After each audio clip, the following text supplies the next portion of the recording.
咁有一次我話可唔可以煲啲菜湯我飲？係佢話你想飲咩菜湯？哦，咁咁我喎話，白菜湯啦，白菜嘅啫，都係白菜，係啦。白佢菜話白菜，佢話煲啲咩咧？我話豬骨啊，我中意食啲鴨腎，買啲生鴨腎煲腍佢，都好刁鑽喎。如果要咁講，好好食啊！係但係你知唔知佢煲咗成煲咩俾我啫？成煲係鴨腎，煲黃牙白，咁好鹹咯，係係咪啊！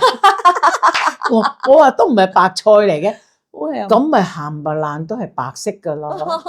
佢話你話我白菜呢啲咪白色啦，咁白色啊叫屎乜嘢咧？屎烤，屎烤啦屎係咪烤係啦，我成個洗頭就屎啖屎啖係黑色，黑色啦，屎啖嗰個髮型師叫做黑仔嘛。哦，係啦，所以咧，我一去到泰國，佢哋話你一上車去屎啖咁樣嚇，啊，咁佢就識車你去嗰度。哦啊黑仔，黑仔嗰度黑仔嗰度所有嘅華人，所有的士司機都識得都係識個黑仔，黑仔㗎啦。哦咁所以我一去到泰國咧，就學到屎啖、屎烤、屎阿賴啊，屎下泥，屎下泥即係咩顏色啊？係啦屎下泥咩顏色啊？撩晒撩垮啊，有晒撩垮，係啦，OK，最緊要就學識咗呢啲，因為我要坐車翻工。咁夠啦，已經